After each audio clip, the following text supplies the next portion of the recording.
Hello everyone, Radhe Radhe. কেমন আছো তোমরা? আশা করছি ভালো আছো এবং আমিও ভালো আছি। আর আমার সামনেই অনেক পরীক্ষা, মানে জীবনে শুধু পরীক্ষার পরীক্ষা।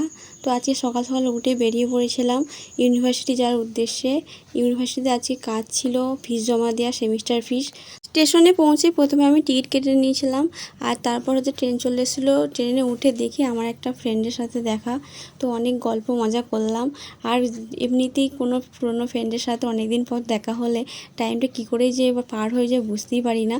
অনেক দিন, মানে অনেক দিন বলতে অনেক দিন, আমাদের পাশেই ওর বাড়ি, কিন্তু দেখা হয় না ওর সাথে। তো অনেক দিন পর দেখা হলো, গল্প করলাম, কখনই যে 1 ঘন্টা পার হয়ে গেলো বুঝতেই পারলাম না।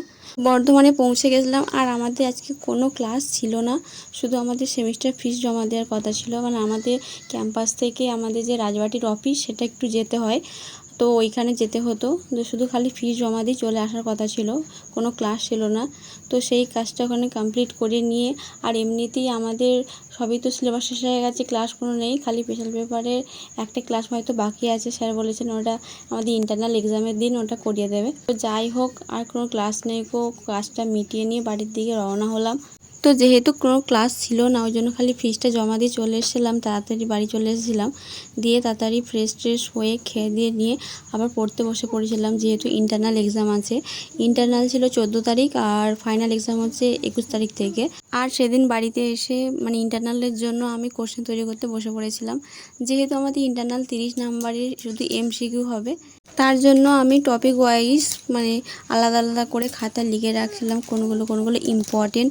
সব তো পড়লে হবে না, যেগুলো যেগুলো ইম্পর্টেন্ট স্যারেরা ক্লাসে বলে দিয়েছেন যে এই টপিকগুলো থেকে ইন্টারনালে দেবো।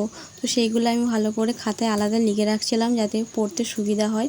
কারণ ক্লাসের যে খাতাটা, ওইটাতে মানে সেই টাইমে খুঁজে পাওয়া যাবে না, ওই জন্য আলাদাভাবে আমি লিখে রাখছিলাম। তো আমাদের সামনে আবার এক্সটার্নাল আছে, ইন্টারনালটা হয়ে গেলে ওটার জন্য পড়তে হবে। আবার রেলের গ্রুপ ডির পরীক্ষা আছে, তো আমাকে সব দিকে ব্যালেন্স করে চলতে হচ্ছে।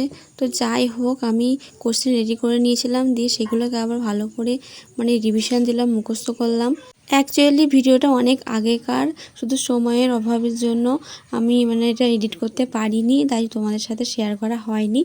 তো 14 তারিখ তো কবেই পার হয়ে গেছে, আমার ইন্টারনাল এক্সামও হয়ে গেছে, তার আগেকার এটা ভিডিও।